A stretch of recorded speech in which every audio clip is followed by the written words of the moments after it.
نحمده ونصلی علی رسولہ الکریم اما بعد فاعوذ باللہ من الشیطان الرجیم بسم اللہ الرحمن الرحیم قال اللہ تبارک و تعالی وَلِتُكَبِّرُوا اللَّهَ عَلَى مَا هَدَاكُمْ وَلَعَلَّكُمْ تَشْكُرُونَ وقال النبی صلی اللہ علیہ وسلم لِكُلِّ قَوْمٍ عِيدٌ وَهَذَا عِيدُنَا صدق اللہ العظیم وصدق رسولہ النبی الکریم۔ معزز دوستو، انتہائی اللہ کے حضور میں ہمیں عجز و انکساری کے ساتھ شکر ادا کرنا چاہیے کہ رمضان المبارک کے روزے اللہ پاک نے مکمل کروائے۔ اسی طرح تراویح میں قرآن حکیم سننے کی سعادت نصیب ہوئی۔ یہ سب اللہ کا کرم اور اللہ کا انعام ہے کہ اس کی توفیق سے ہم یہاں جو دوست ہمارے یہاں جمع رہے، وہ اللہ کے احکامات کی اتباع میں اپنے مشائخ کے طریقہ کار کے مطابق یہاں ذکر اذکار، روزے اور عبادات اور دیگر تعلیمات میں ہم نے شرکت کی ہے۔ آج یہ عید الفطر کا وہ مبارک دن ہے جس میں ہمارے لیے انتہائی خوشی کا یہ موقع ہے کہ ہمیں اللہ تبارک و تعالیٰ نے اس پورے رمضان مبارک کے بعد افطار کی توفیق عطا فرمائی، اور اس دن میں بھی اللہ نے جو ہم پر لازمی عبادات بیان فرمائی ہیں انہیں ہم نے قائم کیا۔ عید الفطر کا اجتماع دراصل خوشی کا اور مسرت کا اجتماع ہے کہ انسان اللہ کے حضور میں عبادات سر انجام دینے کے بعد اور پھر اللہ کے حضور میں سرب سجود ہوتا ہے، اور انسانی اجتماعیت ایک دوسرے کے ساتھ پیار و محبت سے ملتی ہے، مسرت کا اظہار کیا جاتا ہے۔ اجتماعیت صحیح طریقے سے قائم ہوتی ہے تو اجتماعیت کے لیے اجتماعات ہوتے ہیں۔ جیسے جمعہ کا اجتماع مسلمانوں میں اجتماعیت کے لیے ہے، ایسے ہی عید الفطر کے اجتماعات اور اس کے خطبے وہ بھی دراصل اجتماعیت کے لیے ہے۔ اصل میں تو یہ خطبے دین اسلام کے نظام کے ساتھ وابستہ ہے، اور نظام ملت کے بارے میں امام شاہ ولی اللہ دہلوی نے فرمایا ہے کہ ملت محمدیہ کا نظام اس کی مثال ایسے ہی ہے جیسے نظام ریاست اور نظام سیاست ہوتا ہے۔ نظام سیاست کی طرح ہی نظام ملت ہے۔ اجازت الخفا میں آپ نے پڑھا ہے کہ امام شاہ ولی اللہ دہلوی فرماتے ہیں کہ نظام ملت نظام سیاست کی طرح ہے، یعنی جیسے دنیا بھر کی اقوام اپنے اپنی قومی مفادات کے لیے ان کی سیاسی قیادت، قوم کی تعلیم و تربیت کے لیے ایک سیاسی نظام قائم کرتی ہے، اور اس سیاست کا مقصد اپنی قوم کو ترقی دینا ہوتا ہے، اس کے لیے وسائل جمع کرنا ہوتے ہیں، اس کی مالی اور اقتصادی اور سیاسی صلاحیت اور استعداد کو بڑھانا ہوتا ہے۔ تو دنیا بھر کی اقوام اپنا سیاسی نظام تو محض ایک قوم اور ایک نسل اور ایک خطے کے لیے سیاسی نظام تشکیل دیتی ہے، لیکن محمد مصطفیٰ صلی اللہ علیہ وسلم کا جو نظام ملت ہے وہ اللہ کی شہنشاہی اور حکمرانی کو دنیا میں قائم کرنے اور انسان دوستی کا ایک اعلیٰ ترین کل انسانیت کے فائدے کا نظام سیاست تشکیل دینا ہے۔ ایک چھوٹا سا قومی نظام سیاست المدینہ کے تحت ہوتا ہے، تو جو ایک بین الاقوامی تمام اقوام عالم کا کل انسانیت کے انسانی مسائل کے حل کرنے کے لیے بھی ایک عالمی سیاسی نظام کی ضرورت ہے جو اقوام کے درمیان بھی عدل و انصاف قائم کرے، جو ریاستوں کے درمیان بھی تعلقات کو درست خطوط پر استوار کرے۔ اس کی بین الاقوامی سیاسی طاقت وہ کسی ریاست اور کسی قوم کو دوسری قوم اور ریاست پر ظلم کرنے کی اجازت نہ دے۔ یہ نظام ملت محمدیہ ہے، اور اس نظام ملت کو قائم کرنے کے لیے ہی تمام دین اسلام کی سرگرمیاں رکھی گئی ہیں، عبادات ہوں، معاملات ہوں، سیاسیات ہوں، معاشیات ہوں، معاملات ہوں، تمام دائروں میں کل انسانیت کے مفاد کا نظام بنانا، یہ محمد مصطفیٰ صلی اللہ علیہ وسلم کی ملت کا نظم و نسق قائم کرنا ہے۔ سیاست بھی انسانیت کے فائدے کی، معیشت بھی کل انسانیت کے فائدے کی، اسی طرح عبادات بھی کل انسانیت کے فائدے کی۔ اور مولانا سندھی نے ایک بڑی عجیب بات یہ فرمائی کہ اللہ تبارک و تعالی رب الاقوام ہے۔ رب العالمین کا مطلب رب الاقوام، یعنی قوموں کے درمیان تعلیم و تربیت کا عالمی نظام قائم کرنا۔ آج اس وقت دنیا کے سامنے چیلنج یہ ہے کہ قومیں اپنے اپنی داخلی قومی ریاستی نظام کی طرف تو متوجہ ہیں، لیکن اس توجہ کے ساتھ ساتھ وہ دوسری قوموں کے وسائل لوٹنے، ان کو زیر منقار رکھ کر ان کے علاقوں پر قبضہ کرنے، ان کے قومی حقوق کو سلب کرنے، ان پر ظلم و ستم قائم کرنے کی اساس پر اپنا اپنا قومی نظام بنا رکھا۔ جو جتنا بڑا بدماش ہے، جتنا بڑا ظالم ہے، وہ اتنا ہی دنیا کے وسائل کو اپنے قبضے میں رکھنے کے لیے جنگیں مسلط کرتا ہے، وہ اتنا ہی بحری راستوں اور آبی گزرگاہوں پر قبضہ چاہتا ہے، وہ اتنا ہی فضاؤں پر اپنی حکمرانی چاہتا ہے، سمندروں پر اپنی حکمرانی چاہتا ہے، اتنا ہی وہ ہر قوم کے جو قومی وسائل ہیں ان کو لوٹنا اپنا حق سمجھتا ہے، بغیر کسی عدل کے، بغیر کسی انصاف کے۔ مسئلہ نبی اکرم صلی اللہ علیہ وسلم کے زمانے میں یہی تھا، جس کو ختم کرنے کے لیے رسول اللہ صلی اللہ علیہ وسلم آئے۔ قیصر و کسریٰ ہوں یا عرب کے یہ ان کے باج گزار مکے کے جو حکمران تھے، ابو جہل وغیرہ، ان کی قومی سوچ، ان کی ریاستی سوچ، ان کی سیاسی سوچ ظلم و جبر پر مبنی تھی۔ جیسے کسریٰ کا داؤ لگتا تو وہ قیصر کے وسائل پر قبضہ کرنے کے لیے شام، مشرق وسطیٰ پر کیا جنگ مسلط کر دیتا۔ جیسے ہی داؤ لگتا رومیوں کا تو وہ کسریٰ ایران کے علاقوں کو ہڑپ کرنے، ان کے وسائل پر قبضہ کرنے، عراق کو زیر و زبر کرنے، مشرق وسطیٰ پر خون کی ندیاں بہانے کا کام شروع کر دیتا۔ جیسے ہی موقع ملتا عربوں کے وسائل لوٹنے کے لیے عربوں میں پراکسی پیدا کی۔ مکہ کے اندر مولانا سندھی کہتے ہیں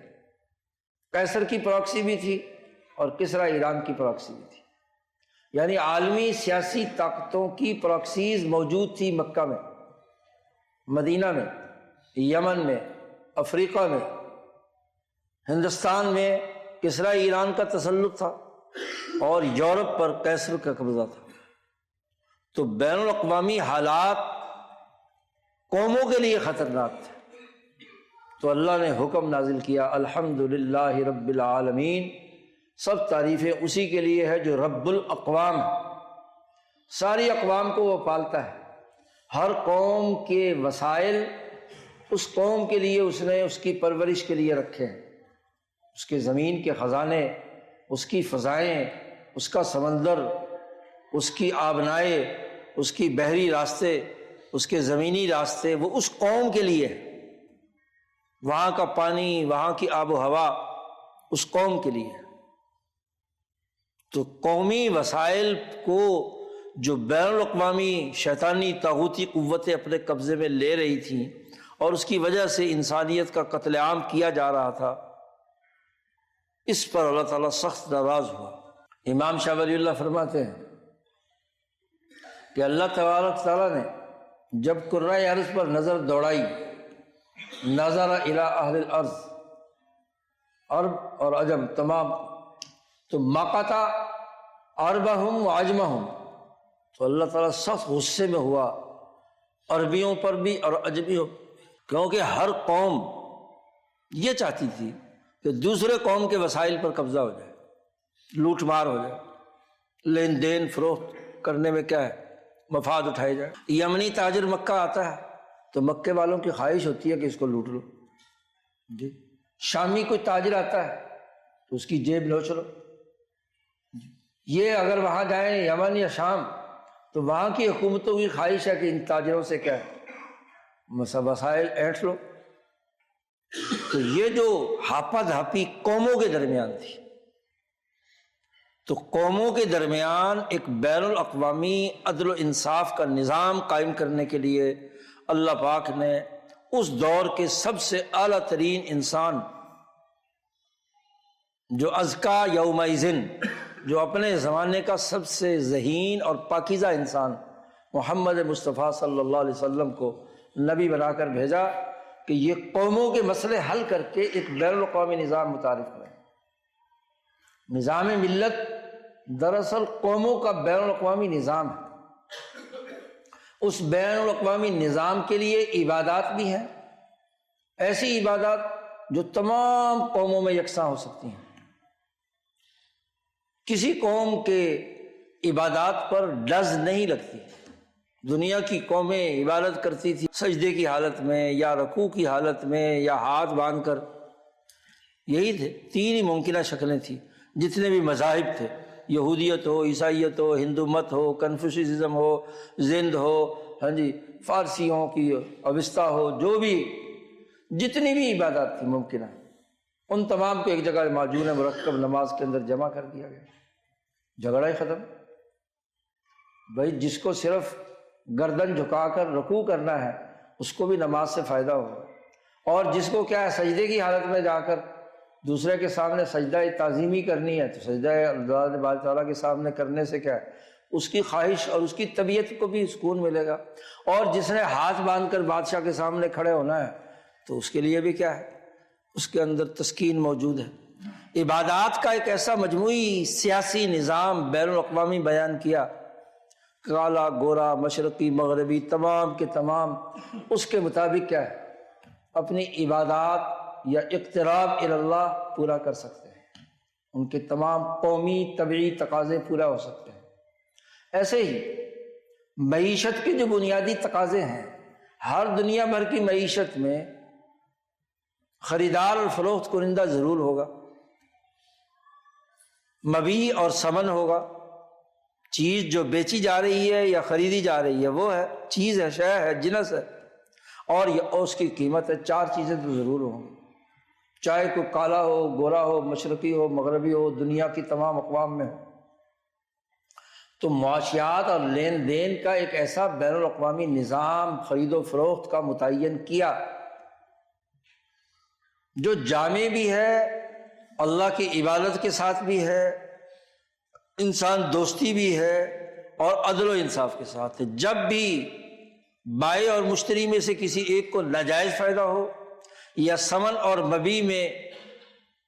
غیر معمولی اضافہ ہو جو مبیع اور ثمن سے مختلف ہے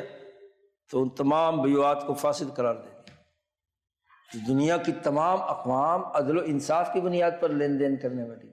تو ایک بین الاقوامی نظام بیع کا جاری کیا۔ مرد اور عورت کے درمیان معاہدہ نکاح ہونا ہے، دنیا بھر کی تمام قوموں میں ہوتا ہے۔ کوئی دنیا کی انسانی نسل یا قوم ایسی نہیں ہے جہاں مرد اور عورت کا نکاح نہ ہوتا ہو۔ نکاح کے طور طریقے مختلف ہو سکتے ہیں۔ ایسا جامع ترین طریقہ اختیار کیا کہ نہ لڑکے والے کو پریشانی نہ لڑکی والے کو پریشانی، زبردستی لڑکی اٹھا کر لا کر نکاح کر لیا جائے۔ بہت سی قوموں میں ظلم و ستم کی یہ حالت تھی، تو آپ صلی اللہ علیہ وسلم نے منع فرما دیا، جب تک لڑکی اور لڑکی کے والدین عزیز و اقارب جنہوں نے پالا پوسا بڑا کیا ہے اس کا کف وہ دل سے راضی نہ ہو، زبردستی کسی لڑکی سے نکاح نہیں کیا جا سکتا۔ ایسے ہی لڑکے والوں کا معاملہ، تو ایسے بین الاقوامی اور آفاقی قوانین نکاح کے، طلاق کے معاملات کو حل کرنے کے، اسی طریقے سے سیاسی مسائل حل کرنے کے حوالے سے قوموں کے وسائل ہڑپ کرنا نہیں، قوموں کے وسائل کو اپنے اپنی قوم کے لیے استعمال کرنے کے۔ کسرا ایران فتح ہوا تو فارسی النسل سلمان فارسی کو ان کا حکمران بنایا گیا۔ جی جہاں جہاں جو فتوحات جہاں جہاں ہوئیں وہاں انہی کے قوم کا فرد بنا کر اسی سے کہا کہ بھی عدل و انصاف قائم کرو۔ تو انسانیت کا ایک عالمی نظام جو تمام قوموں کے قومی نظام کو استوار کر سکتا ہے اور ایک دوسرے کے وسائل کو ہڑپ کرنے کے جو جول ارض کا مرض ہے اس سے نجات دے سکتا ہے، یہ نظام ملت محمدیہ ہے۔ اور یہ نظام دراصل سیاست کبریٰ کا نظام ہے۔ شاہ صاحب اس کو نبی اکرم صلی اللہ علیہ وسلم کے لیے ایک لفظ استعمال کرتے ہیں، صاحب السیاست الکبریٰ، سیاست کبریٰ کے والے نبی اکرم صلی اللہ علیہ وسلم۔ اور سیاست کبریٰ کیا ہے؟ اقوام کے درمیان معاملات کو درست کرنا۔ انسانیت آدم سے لے کر ارتقا کر چکی ہے، عیسیٰ علیہ السلام کے زمانے تک قومی تشکیل کے حوالے سے موسیٰ علیہ السلام نے بنی اسرائیل کی قومی تشکیل عدل و انصاف کی بنیاد پر قائم کی ہے۔ اب قوموں کے درمیان بین الاقوامی تعلقات کیسے استوار ہوں گے، ان کے مسائل کیسے حل ہوں گے، کہاں مکہ کی آبادی عدنان کی اولاد اور کہاں ماد کی اولاد مدینہ کی، جن میں صدیوں پرانی نسلی اختلافات۔ مدینہ والے کبھی بھی مکے والوں کو اچھا نہیں سمجھتے تھے اور مکے والے مدینے والوں کو بھی کبھی اچھا نہیں سمجھتے، دونوں ایک دوسرے کو نیچا دکھانے کے لیے۔ پھر خود مدینہ کے اندر اوس اور خزرج کی آپس میں لڑائی، خود مکہ کے اندر قبائل کی آپس میں لڑائی۔ تو قبائل کی لڑائی کو ختم کر کے ان کو ایک جگہ پر جمع کر کے ان کے قبائلی حقوق کا تحفظ کر کے اوس اور خزرج کے حقوق کا تحفظ کرتے ہوئے مدینہ کا ایک نظام بنا دینا۔ 25 اقوام یہودیوں کے 15-20 قبیلے اور وہاں کی جتنی اقوام ہیں ان کو ریاست مدینہ کے تحت ایک قومی اجتماعی نظام کے اندر پرو دینا، یہ محمد مصطفیٰ صلی اللہ علیہ وسلم کی سیاست ہے۔ تو نظام ملت نظام سیاست کبریٰ کے مطابق ہے، اور یہ نظام جب تک مسلمانوں کا دنیا میں قائم رہا خلافت عثمانیہ کے اختتام تک، تو بین الاقوامی معاملات کے اندر آزادی، حریت، عدل و انصاف، عالمی قوانین، ریاستوں کے حقوق اور تحفظ سے متعلق یہ جو اقوام متحدہ میں بہت اچھے اچھے قوانین آپ کو نظر آتے ہیں، یہ دراصل انہی کی بازگشت ہے جو ایک زمانے میں اقوام کے لیے مسلمانوں نے اپنے غلبے کے زمانے میں، خاص طور پر عمر فاروق رضی اللہ تعالیٰ عنہ، بنو امیہ نے، بنو عباس نے اور بنو عثمان نے قائم کیے تھے۔ یہ وہی بنیادی عقل اور شعور ہے جو دنیا بھر کے عقل مندوں نے سیکھی اور انہوں نے اس کے مطابق قوانین اور ضابطے بنائے۔ آج پھر وہی کیسر و کسریٰ والے دوبارہ آ گیا کہ آج بھی ایک کیسر، ایک رومی، ایک امریکی، ایک اسرائیلی قوم کے نام پر باقی اقوام کے حقوق کو تسلیم کرنے کے لیے تیار نہیں ہے۔ جب مرضی ہوتی ہے تو اقوام متحدہ کی کسی دفعہ کے تحت کیا ہے، ایک فیصلہ سنا دیا جاتا ہے، اور وہی اقوام متحدہ کے قاعدے اور ضابطے جو اسرائیل پر اور امریکہ پر لاگو ہونے چاہیے انہیں رون دیا جاتا ہے، توڑ دیا جاتا ہے، قرارداد منظور کر رہے ہیں۔ وہ قرارداد جو جعلی طور پر یک طرفہ قوموں کے حقوق کو سلب کر کے 2017 منظور کی اقوام متحدہ نے، ابھی وہ یک طرفہ اور ظالمانہ، جو ظالم ہے امریکہ ایران پر، اس کے خلاف کوئی بات نہیں ہے، اور اگر وہ اپنے ظلم کو دور کرنے کے لیے ان کو نشانہ بنائے تو اس کے خلاف قرارداد۔ کیا عجیب تماشا ہے، بین الاقوامی ڈھانچہ ٹوٹ پھوٹ کا شکار ہے۔ اقوام متحدہ کے قوانین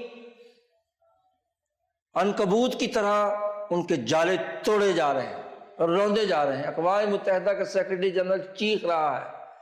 کہ بھئی یہ اقوام متحدہ بنائی تم نے، اس کے لیے قوانین اور ضابطے بنائے، ان قوانین کو کون وائلیشن اس کی کر رہا ہے؟ عالمی عدالت اقوام متحدہ کے تحت بنی ہوئی ہے اور اس کے تحت نتن یاہو عالمی مجرم، نسلی مجرم، اس کو عدالت میں پیش ہونا ہے۔ دنیا کے 18 ملک عدالت کے اندر مقدمہ لڑ رہے ہیں اس کے خلاف، لیکن کیس نہیں لگایا جا رہا عدالت میں۔ جی، عالمی قوانین توڑے جا رہے ہیں، اور الٹا وہ جو چاہے جہاں چاہے جس وقت چاہے حملہ کر کے قوموں اور ملکوں کو تباہ کرنے کے لیے بغیر کسی قانون اور بغیر کسی ضابطے کے حملہ کر دے، کوئی پوچھنے والا نہیں۔ جو بین الاقوامی نظام محمد مصطفیٰ صلی اللہ علیہ وسلم نے قائم کیا تھا، آج اس کی دھجیاں بکھیری جا رہی ہیں، اور محمد مصطفیٰ صلی اللہ علیہ وسلم کے نام کے نمائندے ٹک ٹک ٹیدم دم نہ کشیدم، ان کے سانس نکلے ہوئے ہیں۔ ہاں جی، یہ بجائے ظالم کو ظالم کہنے کے، ظالم کے اعلی کار بن کر کردار ادا کر رہے ہیں۔ یہ عید الفطر تو منائی تھی سب سے پہلے رسول اللہ صلی اللہ علیہ وسلم نے مکہ کے اس ظالمانہ نظام کو توڑ کر بدر کے موقع پر 17 رمضان کو بدر میں جنگ لڑ کر دشمن کی ظالمانہ طاقتوں کو توڑا تھا اور انسانیت کو بحال کیا تھا۔ اس کی یاد میں یہ عید الفطر کا دن، پہلی عید الفطر اس رمضان مبارک کے بعد منائی گئی تھی، اور اس کا واضح پیغام تھا کہ یہ عید الفطر دراصل انسانیت کی ہے۔ آپ صلی اللہ علیہ وسلم نے فرمایا کہ ہر قوم کی عید ہوتی ہے، ہر قوم نوروز مناتی ہے، کوئی نہ کوئی کیا ہے کھیل کود کا دن انہوں نے بنا رکھا ہے، لیکن آپ صلی اللہ علیہ وسلم نے فرمایا ھذا عیدنا، یہ بین الاقوامی انسانیت کی فلاح و بہبود کا یہ دن، یہ ہماری عید ہے، ہماری یہ عید ہے عید الفطر۔ تو عید الفطر انسانیت کی بقا کی عید ہے، خوشی اور مسرت کا موقع ہے، لیکن یہ کیسی عید ہے کہ جس عید میں ظالم طاقتیں اٹھ کر مظلوموں کی زمین کو ادھیڑنے کے لیے تیار بیٹھی۔ آج تک وہ تمام اقوام جو کل تک ٹرمپ کو کہہ رہی تھی کہ نہیں جی ہم آبلائے ہرمز کھولنے کے لیے تمہارے ساتھ نہیں آئیں گے، آج لندن میں بیٹھ کر 6-7 ملک ایک اعلان جاری کرتے ہیں کہ ہم آبلائے ہرمز کو کھولنے کے لیے امریکہ کی ایجنٹی کرنے کے لیے تیار ہیں، اور انہی کی اتباع میں یہ مسلمان 8, 10, 12, 15 ملک وہاں جمع ہوتے ہیں، اسلامی ممالک ریاض میں سب اکٹھے ہو کر کہتے ہیں کہ جی ہم عربوں پر اگر ایران حملہ کرے گا تو ہم مقابلہ کریں گے۔ یہ بدماش نہیں کہتے کہ اسرائیل ایران پر حملہ کر رہا ہے اس کے خلاف ہم کوئی کام کریں گے۔ یہ امام محمد صلی اللہ علیہ وسلم کے یہ نمائندے ہیں، یہ ان پر ایمان لانے والے ہیں جو بین الاقوامی انصاف کے لیے آئے، اور یہاں من مانا انصاف، مخصوص مفادات کا انصاف، یہ کیسا انصاف ہے؟ بات یہ ہے یہ عید الفطر انسانیت کی تباہی کے موقع پر منائی جا رہی ہے، مظلوموں پر ظلم کرنے کے موقع پر منائی جا رہی ہے۔ اس عید الفطر کو بین الانسانی بنیادوں پر انسانیت کے اصولوں اور اقوام عالم کے حقوق کے تحفظ کے طور پر منایا جانا تھا۔ جو عید الفطر وضع ہوئی ہے انسانیت کی بقا کے لیے، قوموں کے مسائل کو حل کرنے کے لیے، آج وہ کیسی عید الفطر ہے کہ جناب گلے مل رہے ہیں، ہاں جی عید منائی جا رہی ہیں، رمضان کے بعد کی خوشیاں مسرتیں منائی جا رہی ہیں، اور دنیا بھر کی مظلوم قوموں پر گولہ بارود برس رہا ہے، خطوں میں آگ لگی ہوئی ہے، دنیا جہنم بنا دی گئی ہے، انسانیت دشمنی کی انتہا ہے، قومیں ٹوٹ رہی ہیں۔ کس منہ سے تم عید منا رہے ہو؟ کس بات کی عید ہے؟ عید تو نبی اکرم صلی اللہ علیہ وسلم نے انسانیت کے لیے منائی تھی، انسانیت کی فلاح کے لیے منائی تھی۔ خوشی کا مقام تو انسانیت کو ظلم سے نجات دلانے کی بنیاد پر ہے۔ آج کون سی تمہیں خوشی لاحق ہوئی ہے؟ آج عید الفطر کے دن یہ شعور پیدا کرنا ہے کہ عید الفطر کے بنیادی مقاصد اور اہداف کیا ہے۔ کیا عید الفطر اقوام کے مسائل حل کرنے کے لیے ہے، یا انسانوں اور قوموں کے مسائل کو تباہ و برباد کر کے، ان کے وسائل پر قبضہ کر کے، ان کے راستوں پر قبضہ کر کے؟ بھائی امریکہ، برطانیہ، فرانس، جرمنی، اسرائیل، اس کا آبلائے ہرمز سے کیا تعلق ہے؟ جس کی وسائل، جس کی معیشت، جس کے پڑوس میں واقع ہے، زیادہ سے زیادہ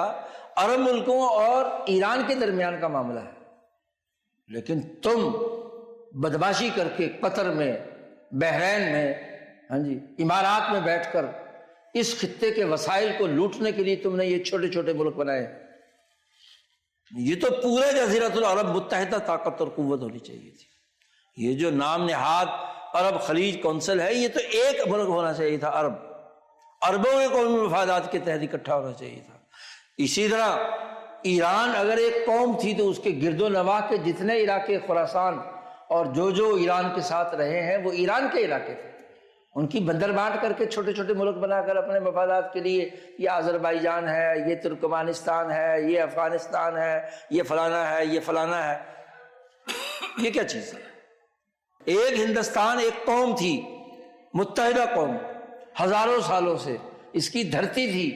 ان سامراجی مفادات نے اس کو 7 ملکوں میں تقسیم کر کے لڑائی اور دنگا فساد کی کیا ہے، آگ بھڑکا دیا پچھلے 80 سال سے۔ یہ بین الاقوامی نظام ہے۔ یہ کس بات کی عید ہے؟ 1947 کی عید الفطر خون کی عید تھی، انسانیت کی تباہی کی عید تھی۔ 27 رمضان کہتے ہیں پاکستان بنا، خون کی لکیر کھینچی گئی، اس کے بعد جو قتل عام ہوا یہ انسانیت کی عید الفطر تھی، اور 80 سالوں سے وہ عید الفطر تباہی اور بربادی کی، ہندوستان میں بھی، پاکستان میں بھی، بنگلہ دیش میں بھی، اور دنیا کے مسلم علاقوں میں بھی۔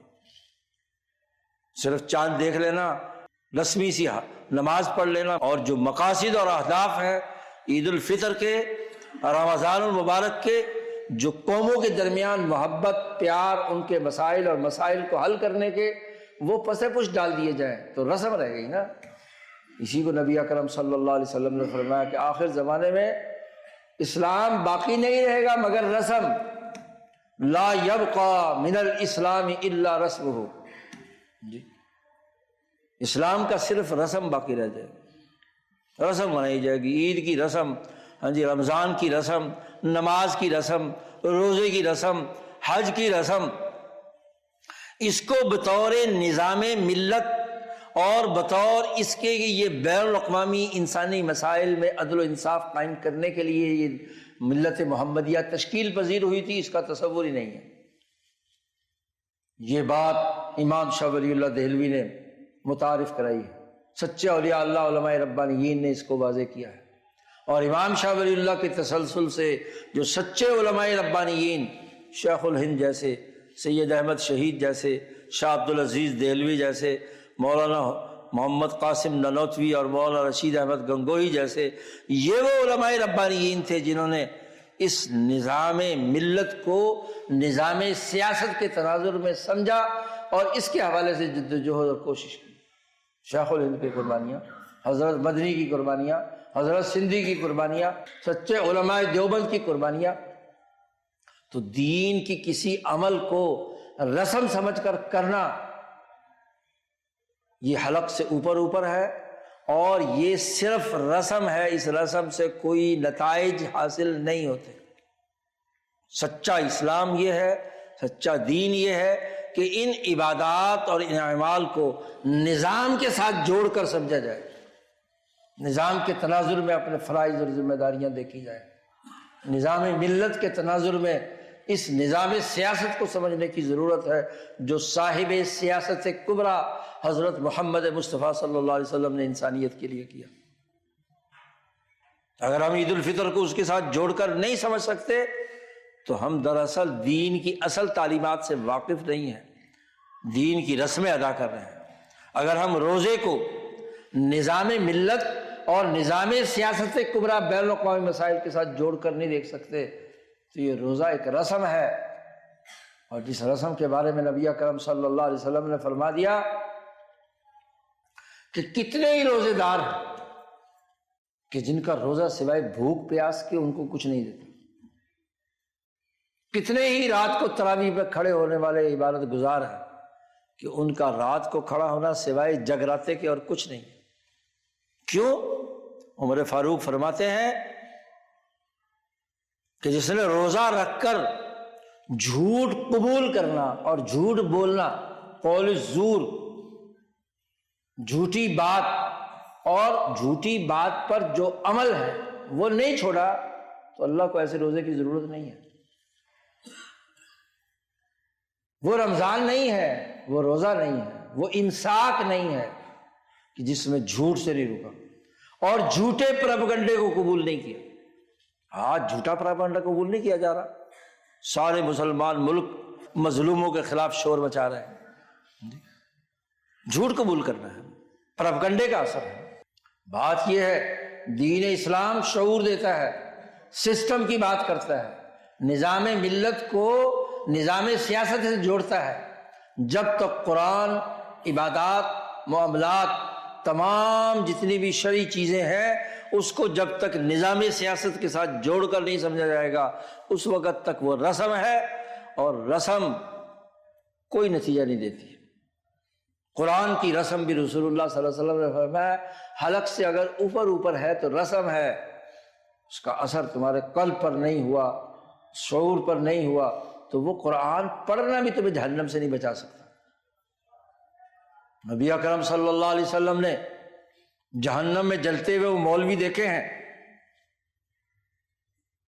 جن کے بارے میں نبی اکرم صلی اللہ علیہ وسلم نے پوچھا کہ کیوں ان لوگوں کے یہ کلے چیرے جا رہے ہیں، قلوب سے، جمور سے۔ ایک فرشتہ کلہ چیرتا ہے ادھر تک پہنچا دیتا، ادھر تمہارا ٹھیک ہو جاتا ہے پھر ادھر چیر۔ حضور صلی اللہ علیہ وسلم نے پوچھا کیوں؟ کہتا ہے یہ وہ مولوی ہیں جنہوں نے دین سیکھا اور دین کو دنیا داری کے مفادات کے لیے، جھوٹوں کے لیے استعمال کیا۔ جو وہ بات کہتے تھے جو کرتے نہیں تھے، جی رسمی تقریریں بڑی کرتے تھے، جی جھوٹی باتیں لوگوں کے سامنے کرتے تھے۔ ان حکمرانوں کو جلتے ہوئے دیکھا آپ صلی اللہ علیہ وسلم نے، ان زناکاروں کو جلتے ہوئے دیکھا، ان سود خوروں کو خون کی نہر کے اندر ڈبکیاں مارتے ہوئے اور ان کے منہ پہ پتھر مارتے ہوئے دیکھا معراج کی رات۔ یہ مشاہدہ کر کے آئے ہیں آپ صلی اللہ علیہ وسلم، وہ جو قوموں کو خون میں نہلاتے ہیں،